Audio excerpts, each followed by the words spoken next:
사랑하는 성도 여러분, 사랑합니다. 하나님은 여러분을 사랑하십니다. 저는 어릴 때 사랑이란 말을 들어본 적이 없습니다. 우리 사랑방이 있었습니다. 모슴들이 모여서 담배 피우고 새끼 꽂고 일하는 방이 사랑방이었습니다. 그래서 나는 사랑이라는 것은 모슴들이 하는 건 줄 알았습니다. 56년 6.25 이후에 교회가 우리 사랑방으로 들어왔습니다. 모슴들이 모이는 방으로 들어왔습니다. 거기에서 가르친 말씀이 또 역시 사랑입니다. 제일 먼저 외운 것이 요한복음 3장 16절입니다. 하나님이 세상을 이처럼 사랑하사 독생자를 주셨으니 이는 그를 믿는 자마다 멸망치 않고 영생을 얻게 하려 합니다. 아멘. 이걸 노래로 불렀습니다. 이거야말로 정말 귀한 겁니다. 하나님이 시작. 하나님이 세상을 이처럼 사랑하사 독생자를 주셨으니 누구든지 예수 믿으면 멸망하지 않고 영생을 얻으리로다. 요한복음 3장 16. 할렐루야. 바로 이 노래가 기독교 진리의 전체입니다. 우리의 신앙의 기본입니다. 그리고 우리의 정체성입니다. 하나님이 우리를 사랑하셔서 예수 그리스도를 보내주시고 우리의 구원을 주셨기 때문에 이 요한복음 3장 16절은 우리 자신의 정체성이요, 목회자가 일평생 전해야 할 설교의 제목이요, 온 성도들이 세상을 향해 자랑할 수 있는 유일한 것입니다. 하나님이 우리를 사랑하셨다. 하나님이 우리를 사랑하셔서 그 아들을 주셨다. 이 얼마나 귀한 말씀입니다. 천지를 창조하신 전능하신 하나님께서 그 높고 높은 보좌에서 새카만이 죽어있는 이 심장을 향해서 생명의 화살을 쐈는데 내 죽어있는 이 가슴 속에 생명의 화살이 정직하게 꽂혀서 오늘 우리는 살아있는 생명이 되었고 하나님의 자녀의 권세를 가지고 이 자리에 앉아 있습니다. 저 높고 높은 별을 넘어서 그 하나님의 사랑이 어찌하여 여기까지 왔는가? 흐트러지지도 아니하고 넘어지지도 아니하고 빼앗기지도 아니하고 쏜살같이 달려와서 나의 가슴에 꽂혔으니 얼마나 감사하니.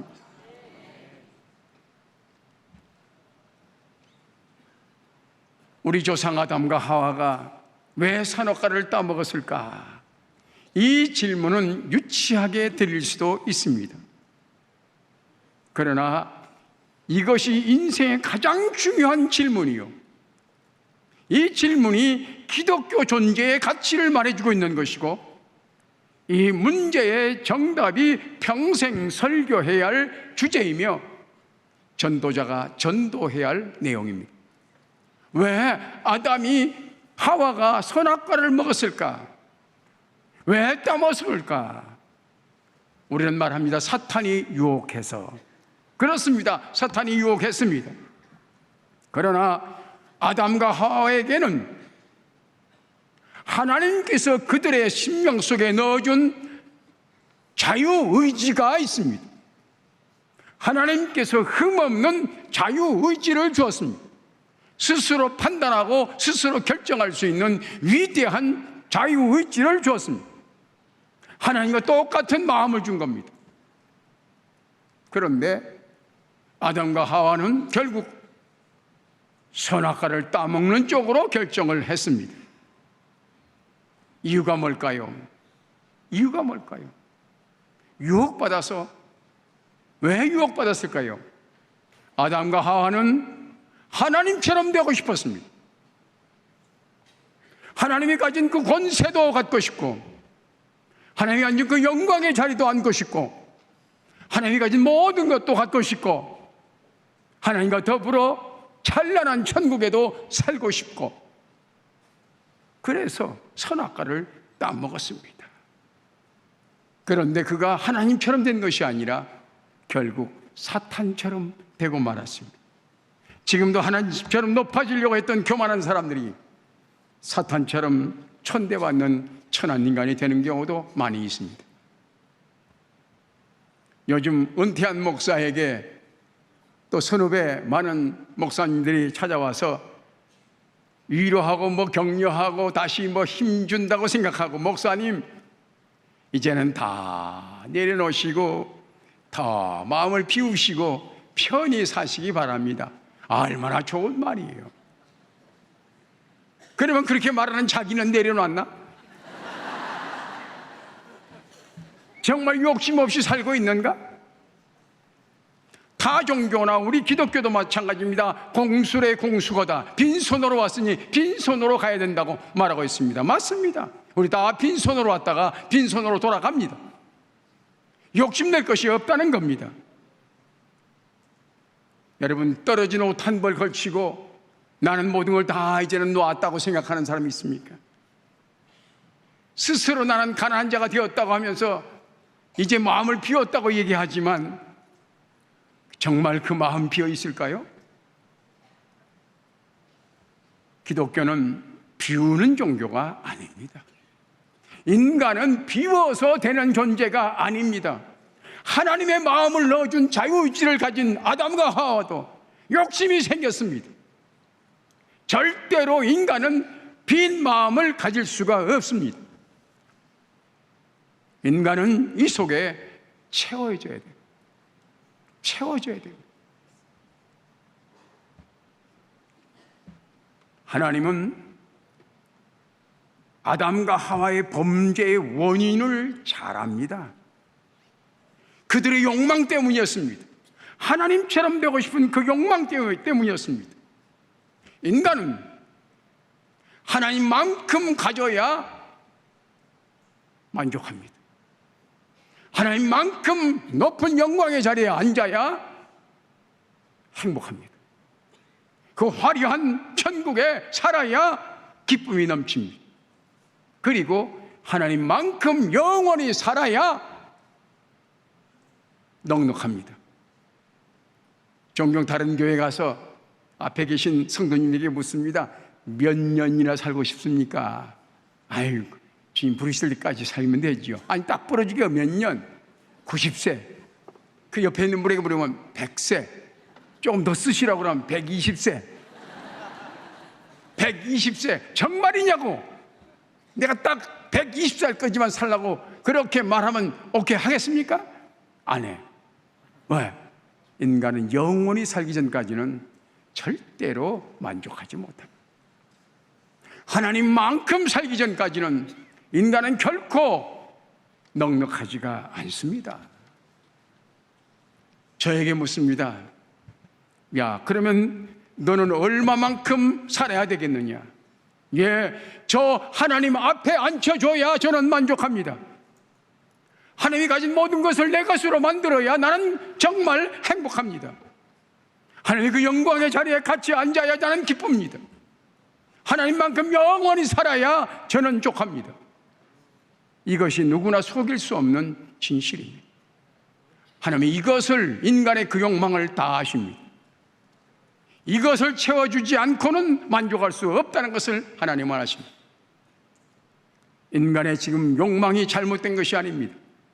욕망은 참 아름다운 것입니다. 그러나 그 욕망을 채울 수 없는 것이 문제입니다. 인간이 노력해서 하나님 자리에 앉을 수 있습니까?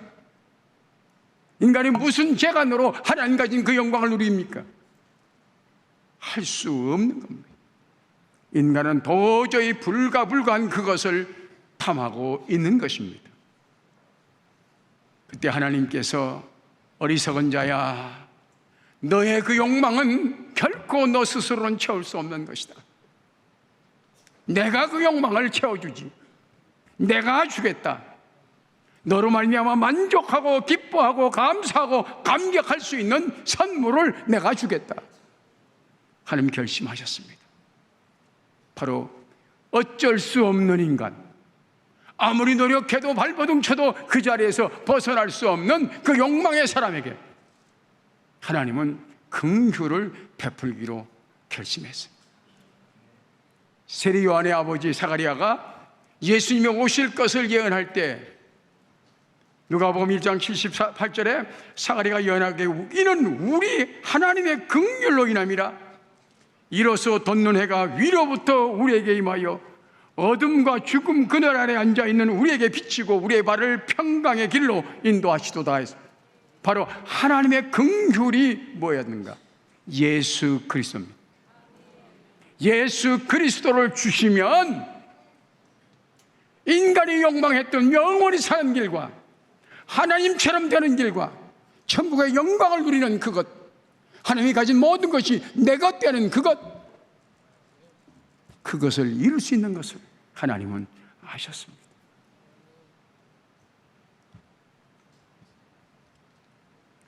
하나님의 긍휼의 약속, 인간이 채울 수 없는 그것을 하나님은 하실 수 있습니다.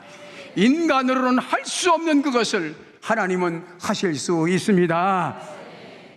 그래서 하나님께서 인간에게 그 모든 욕망을, 가지가지 욕망을 만족시킬 수 있는 그 선물을 주셨는데, 하나님이 세상을 이처럼 사랑하사 독생자를 주셨으니 이 독생자 안에 모든 것이 있습니다.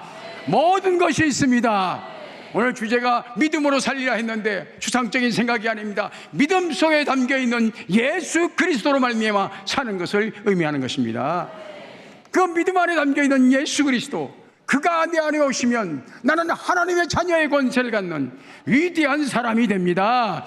아버지께서 누리는 그 모든 영광을 나도 누릴 수 있는 영광의 사람이 됩니다. 하나님이 영원하신 것처럼 우리의 생명도 영원히 살 수 있는 축복의 사람이 됩니다. 하나님은 인간의 욕망을 아시기에 그 욕망을 만족시킬 수 있는, 바로 선악과 따먹은 그들에게 선악과보다 더 위대한, 율법보다 더 위대한 복음의 축복을 주셨습니다. 오늘 예수 그리스도로 만족하시기 바랍니다. 예수 그리스도로 만족하시기 바랍니다. 예수 그리스도로 만족하지 못하는 사람은 아무도 어떤 방법도 고칠 수가 없는 겁니다.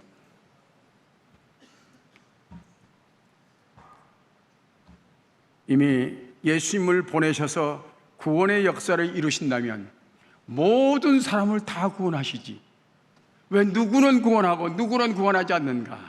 이런 질문을 할 것입니다. 오늘 그 정답을 오늘 본문의 말씀에 하고 있습니다. 사도 바울은 율법학자입니다. 당대의 율법의 대석학인 가말리엘 문화에서 공부한 율법학자입니다. 스스로 바리새인입니다. 정결하게 살았습니다. 법을 지키며 노력해왔습니다. 연구도 했습니다. 스스로 법으로는 의로운 사람이라고 생각했습니다. 열심히 순종하며 살았습니다. 그런데 예수 그리스도의 공짜의 의, 믿음으로 의롭게 된다는 그 말은 도저히 율법적인 생각으로는 이해가 되지 않습니다. 오늘 유교적인 관습에 의해서도 이해가 되는 게 아니고 인간의 삶에서 인과응보의 법칙에 의해서도 이해가 되지 않는 겁니다. 어떻게 죄는 내가 졌는데 엄청난 죄를 진 나를 어떻게 용서한단 말인가? 예수 그리스도의 십자가가 어떻게 그런 용서를 준단 말인가? 그래서 사람들은 그것이 어리석다고 생각했습니다. 그러나 부활의 주님을 만났을 때에, 사울이 부활의 주님을 만났을 때에, 오호라, 내 머리로는 이해되지 않는 진리, 율법으로는 상상도 못했던 그 은혜, 여기에 있다는 것을 알게 됩니다. 그렇구나. 그래서 그렇게 교만했던 율법적 의인인 사울이 예수님 만난 다음에는 겸손한 죄인이 되었습니다. 스스로 죄인이라지만 의인이라고 주장했던 그때보다 훨씬 더 깨끗하고 훨씬 더 온전한 의인이 되었습니다. 사랑하는 성도 여러분, 여러분 스스로 생각할 때 나는 죄인이라고 생각하십니까? 이건 겸손이 아닙니다. 내가 죄인이라고 말하는 그 자체는 예수님의 십자가의 은혜를 부인하는 것이요, 나 스스로 노력해서 얻는다는 교만입니다. 여러분, 예수 그리스도로 말미암아 의인 되었음을 믿으시기 바랍니다.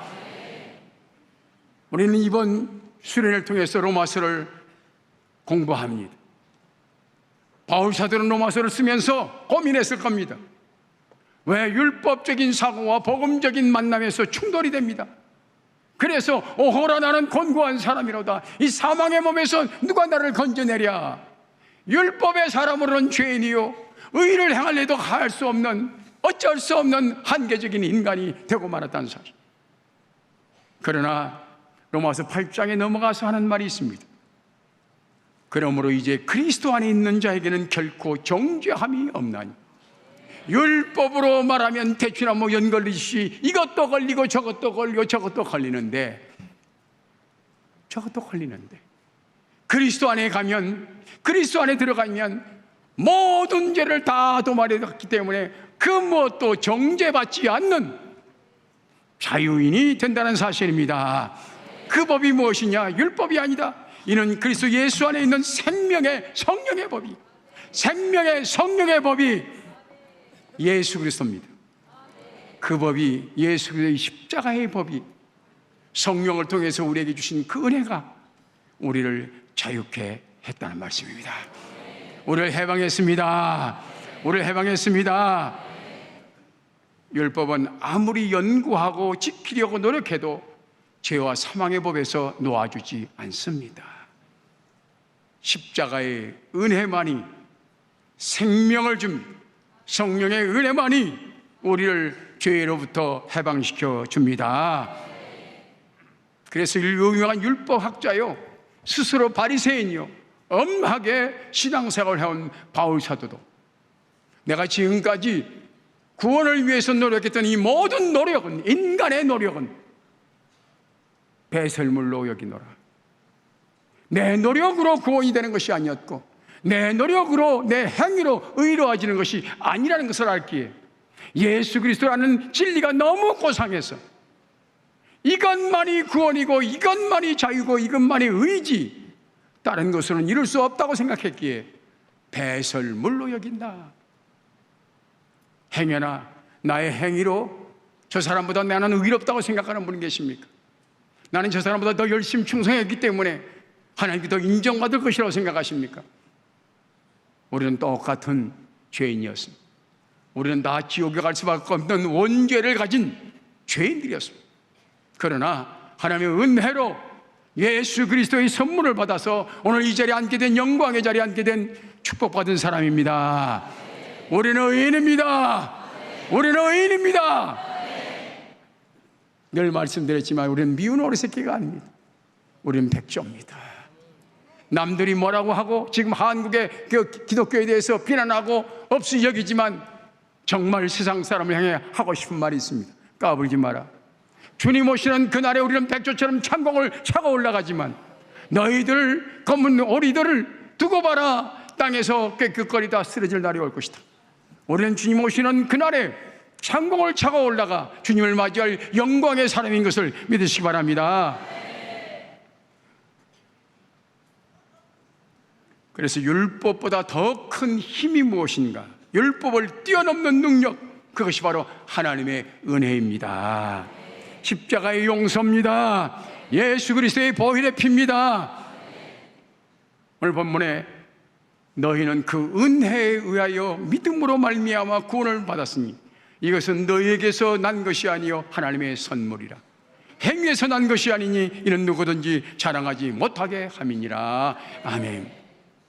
하나님의 은혜에 의하여 하나님의 구원의 역사가 시작됩니다. 늘 말씀했습니다만 그 은혜는 하나님이 나를 향한 긍휼의 눈빛을 보는 것입니다. 삭개오를 향해서 주님이 바라보는 그 눈빛, 불쌍히 여기는 그 마음, 하나님이 나를 향해 긍휼의 눈을 돌리시고 나를 향해 사랑의 포를 쏘셨습니다. 사랑의 강물을 흘려보냈습니다. 그 사랑 속에는 당신의 아들을 주는 희생의 사랑이 있었습니다. 예수님의 십자가에 보혈에 피 흘리는 공의의 사랑이 있었습니다. 영원한 생명을 주시는 부활의 사랑이 거기 담겨 있었습니다. 마지막 다시 오셔서 우리를 하나님께로 인도할 재림의 약속도 담겨 있습니다. 바로 이 엄청난 사랑을 우리에게 쏟아 부어 주시는 겁니다. 이걸 가리켜 우리는 하나님의 은혜의 시작이고 긍휼의 시작이라고 말하고 있습니다. 이 놀라운 선물 중에 어느 것 하나 고르겠습니까?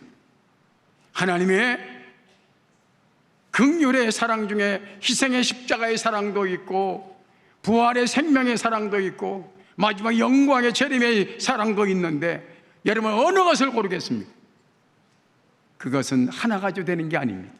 구슬처럼 다 꿰어서 하나로 묶어진 것을 가리켜 구원이라고 말하고 있습니다. 이 구원의 선물을 우리는 받았습니다. 구원은 종합 선물입니다.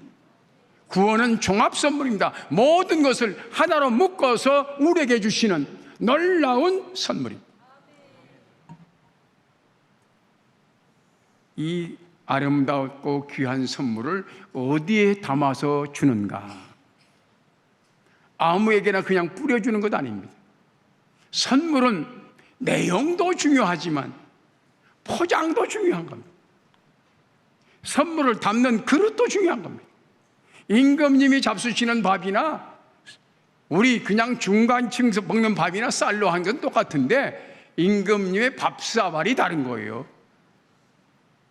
여러분, 하나님은 구원의 선물을 믿음의 그릇에 담아 주셨습니다. 이 믿음의 그릇은 불에 넣어도 타지 않고 어디에 부닥쳐도 깨어지지 않는 튼튼한 쇠보다 더 강한 그 믿음의 그릇에 복음을 담아 주셨습니다. 은혜를 담아 주셨습니다. 구원을 담아 주셨습니다. 그래서 이 믿음으로 살리라 하는 것은 믿음 안에 돼 있는 선물을 가지고 산다는 겁니다.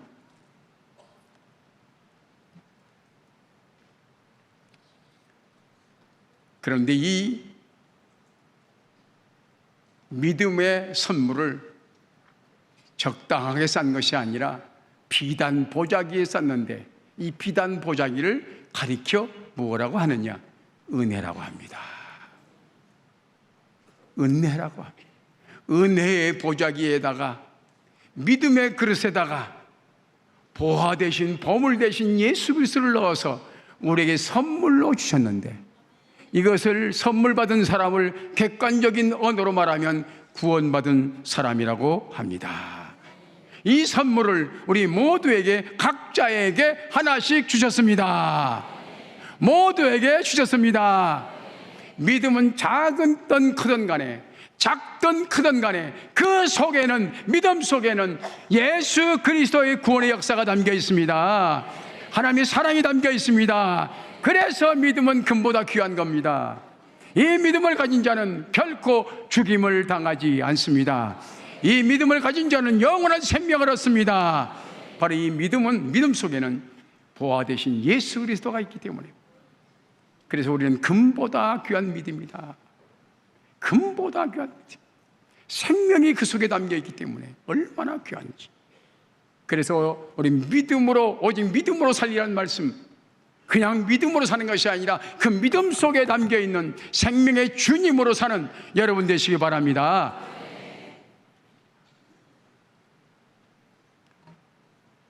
내가 믿어서 구원받았지 내 행위의 결과로 생각할 수도 있습니다. 내 믿음 내가 지키지 이렇게 생각하는 이도 있습니다. 여러분 믿음은 철저하게 하나님께서 주신 것입니다. 저 사람들은 왜 안 믿고 우리는 나를 믿게 됐습니까? 하나님이 그 사람들에게 믿음을 주지 않았기 때문입니다. 믿음의 선물을 주지 않았기 때문입니다. 구원이 하나님의 은혜라면 믿음 또한 하나님의 선물이요 은혜요. 은혜 받을 자에게 은혜 주시고 은혜 받지 못할 자에게 안 주시는 거예요.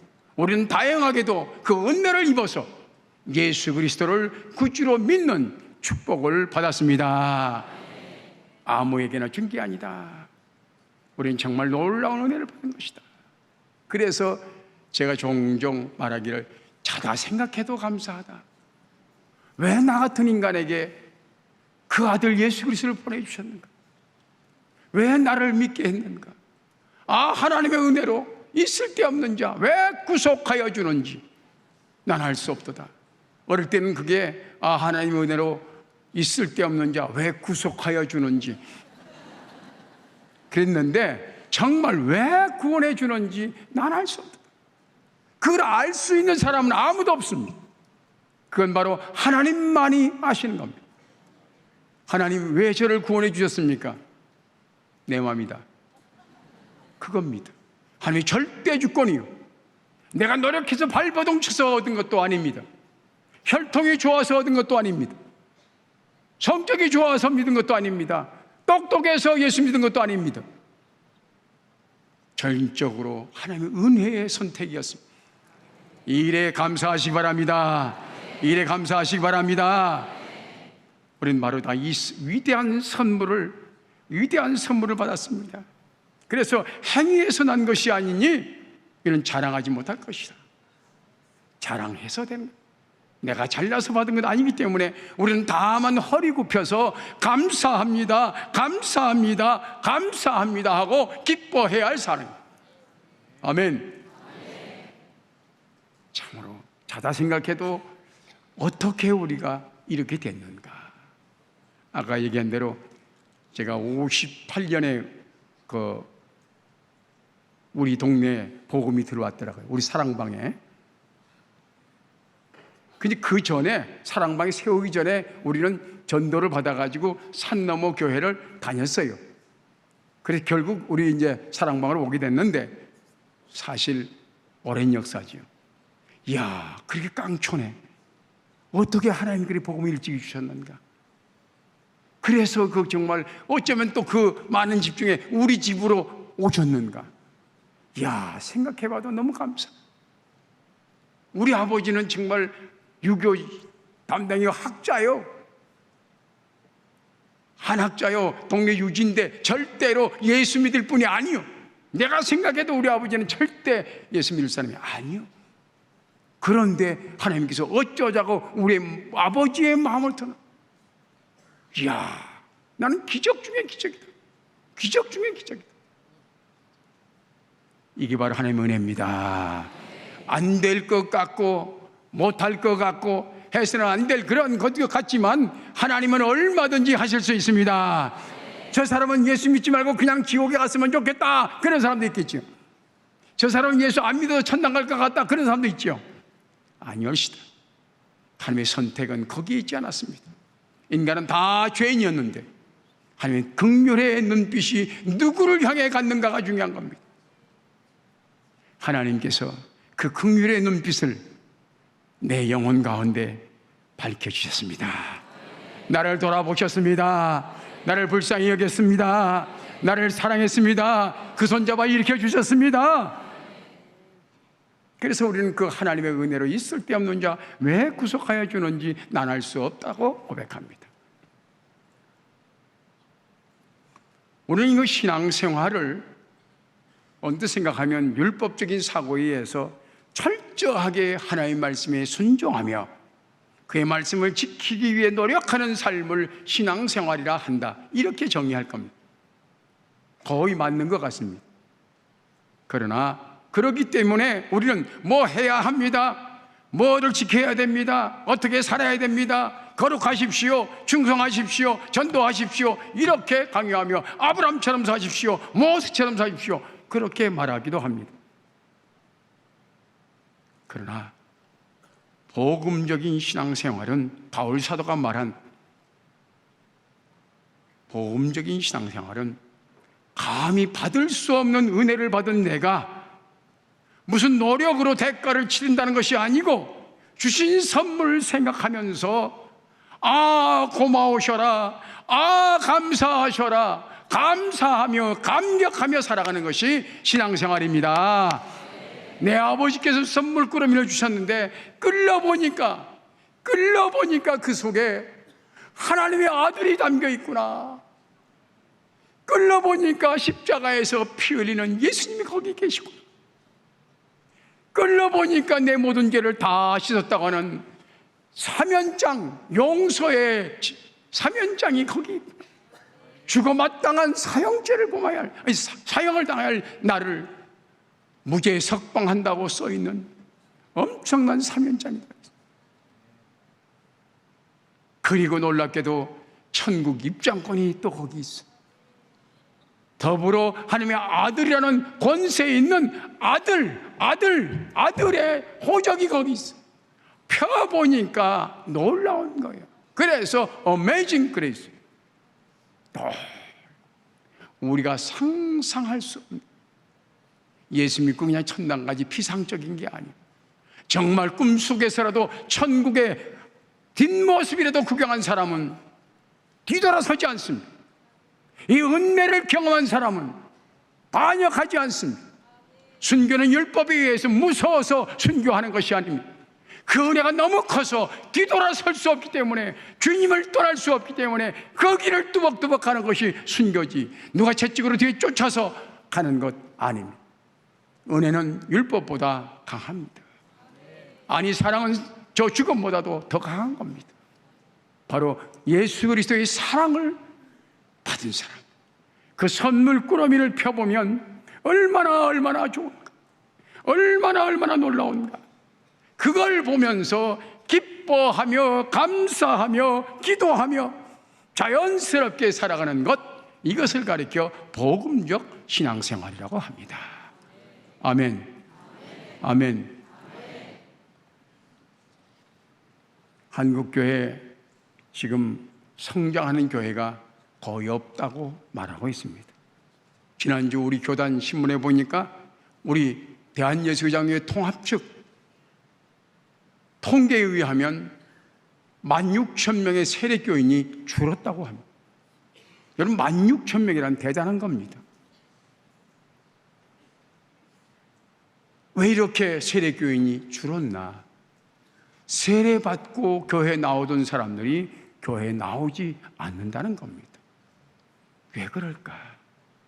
요즘 유행되는 말, 가나안 교인은 늘어났는데 출석 교인은 줄어든다. 가나안 교인은 거꾸로 말하면 안 나가 교인이라는 거예요.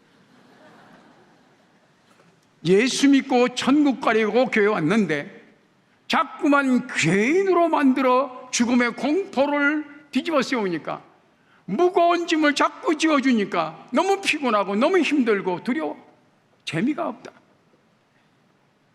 그래서 차라리 나 혼자 믿고 구원의 은총을 누리며 율법 속에서 벗어나서 자유롭게 생활하자, 이렇게 생각하는 사람이 있습니다. 옳다는 것은 아닙니다. 잘했다는 것 아닙니다. 그러나 그 문제의 원인이 무엇인가?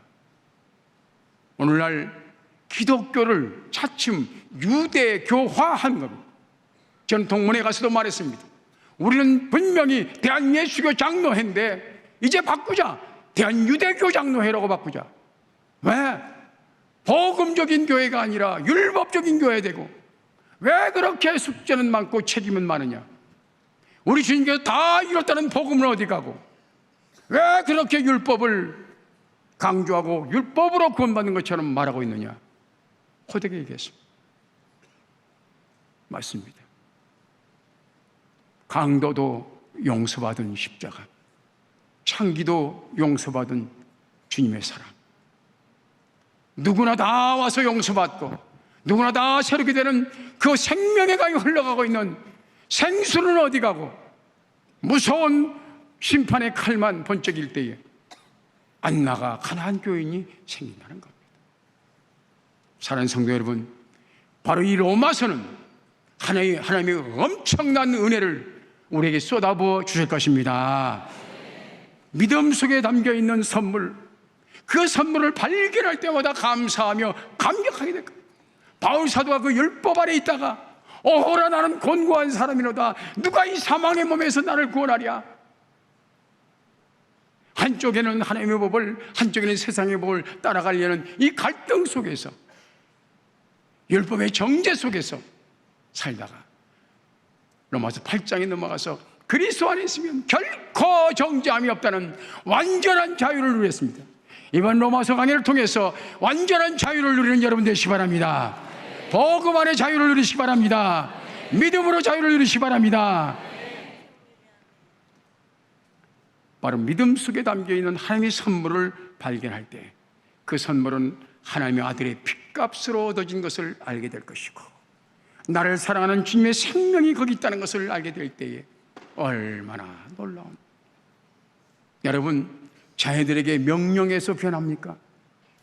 자녀들이 철이 들어 아버지의 모습이 늙어가고 아버지의 뒷모습이 어쩐지 그렇게 힘없어 보일 때 가슴에 쌀로 흘러가는 아픔이 있어요. 그때부터 아버지에 대해서, 부모님에 대해서 사랑이 움츠기 시작합니다. 하나님의 사랑을 깨닫고 주님의 십자가의 사랑을 깨달았을 때만이 주님을 사랑할 수 있는 진정한 생수가 여러분 영혼 가운데서 표현할 줄로 믿습니다. 우리 과거의 수련은 바로 이 성령 세례, 성령 충만, 성령 은사를 강조한 적이 있습니다. 왜 그럴까? 예수님의 십자가의 은혜는 이론으로 해결되는 게 아닙니다. 지식으로 배워지는 게 아닙니다. 성령의 감동으로만이 알 수 있는 십자가의 비밀입니다.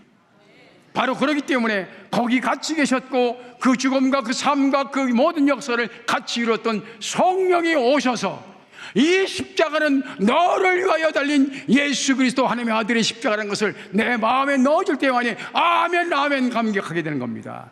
그래서 우리는 성령 충만 받아야 됩니다. 그래서 우리는 성령 세례 받아야 됩니다. 그래서 우리는 성령의 은사가 필요합니다. 그 십자가의 은혜를 깨닫는 그 순간 우리는 다른 세상을 보게 됩니다. 지금까지 죄에 얽매였던 내가 아니라 십자가의 은혜로 인하여 자유를 얻은 완전한 나, 행복한 나, 하나님의 자녀의 권세를 가진 나를 발견하게 될 것입니다. 얼마나 행복할까.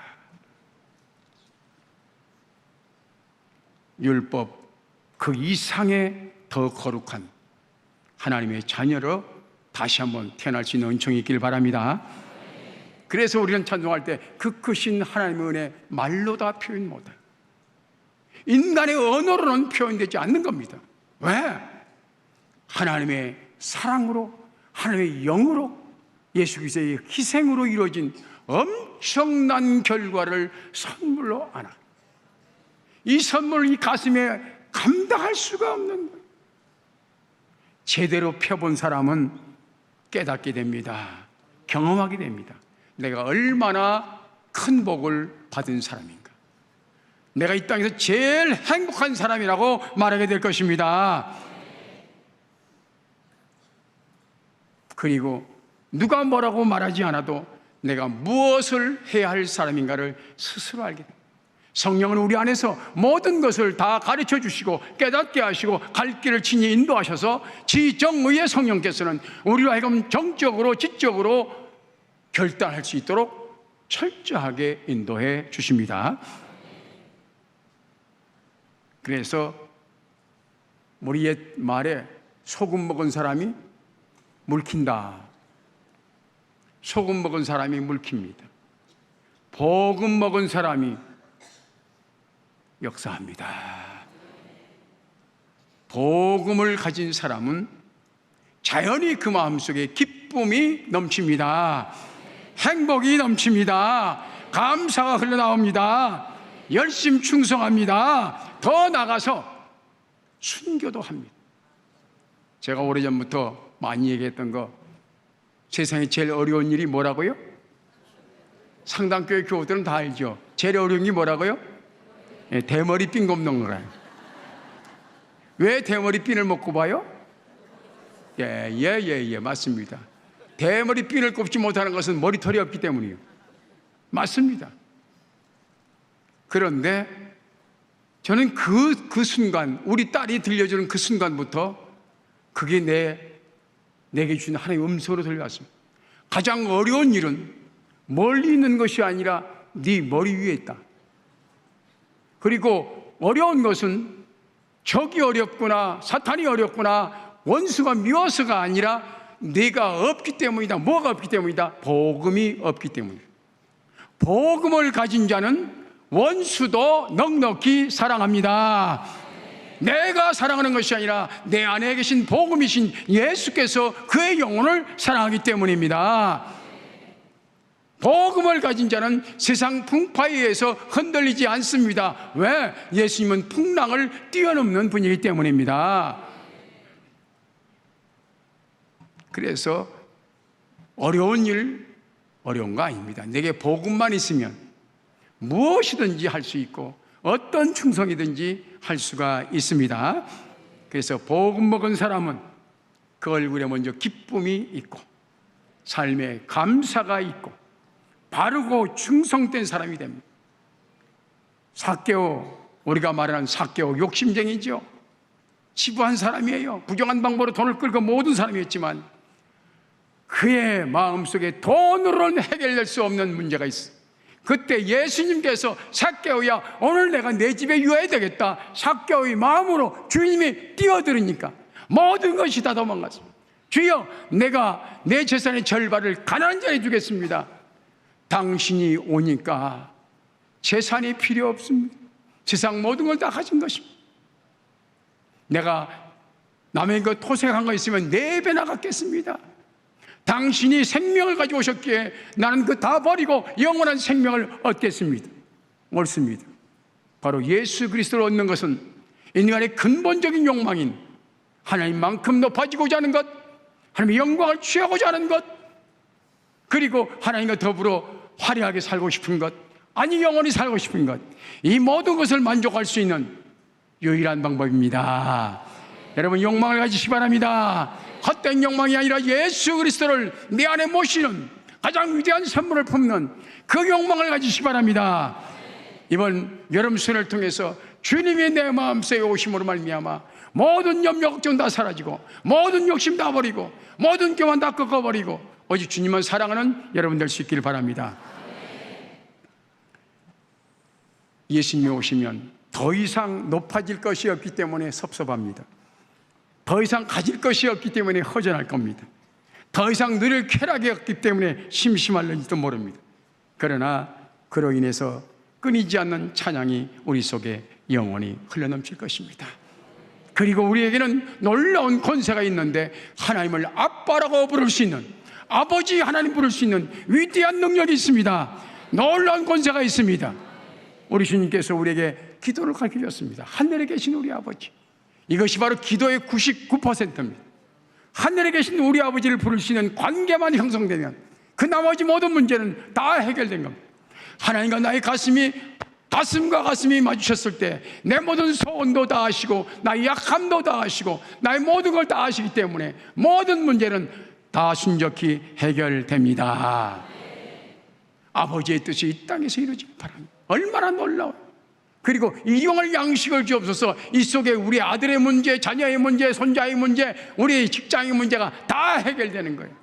여러분, 일용할 양식을 구하면 그 안에 다 있음을 믿으시기 바랍니다. 다 주시지만 구해서 얻는 것을 알게 하기 위한 것이었어요.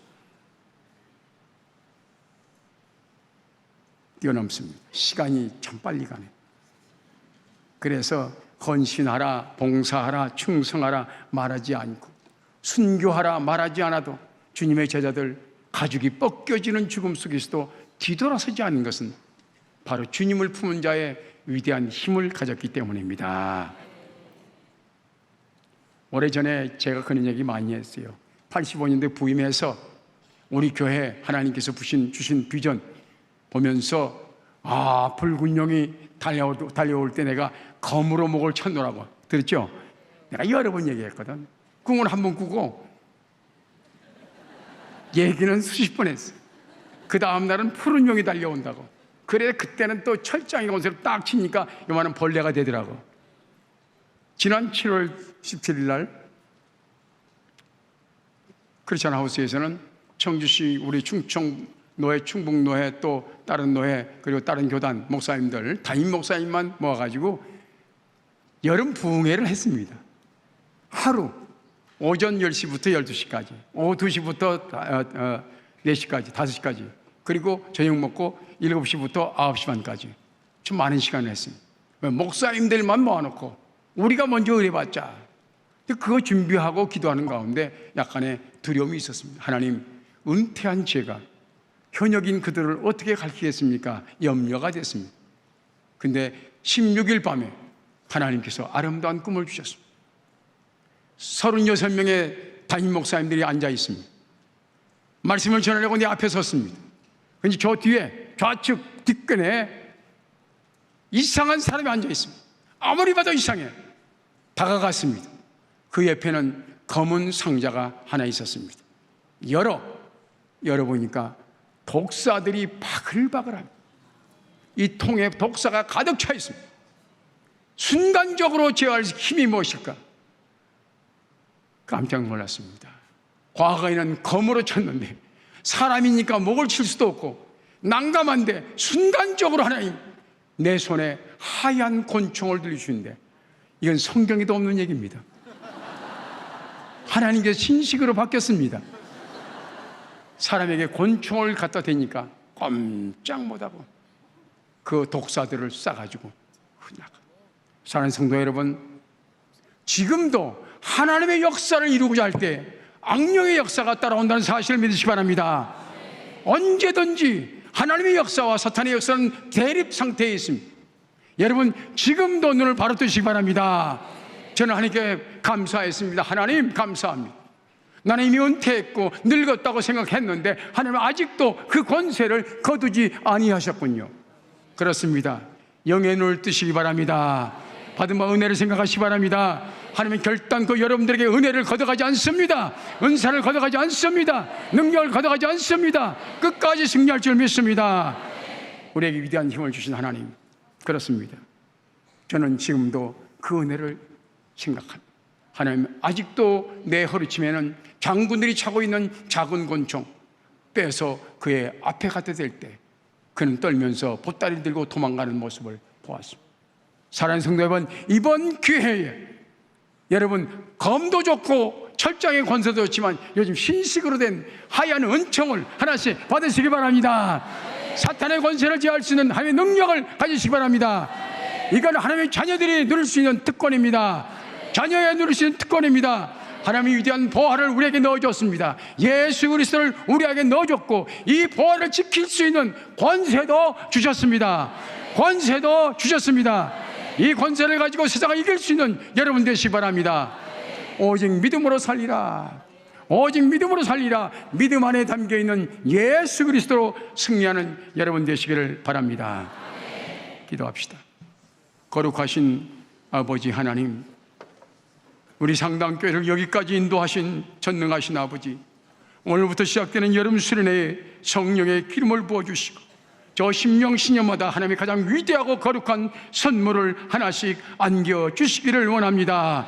그래 저들 가슴속에 감사와 기쁨이 넘치게 하시고 찬양이 넘치는 복된 수련회가 되게 하여 주시옵소서. 고마우신 예수님의 이름으로 기도합나이다. 아멘.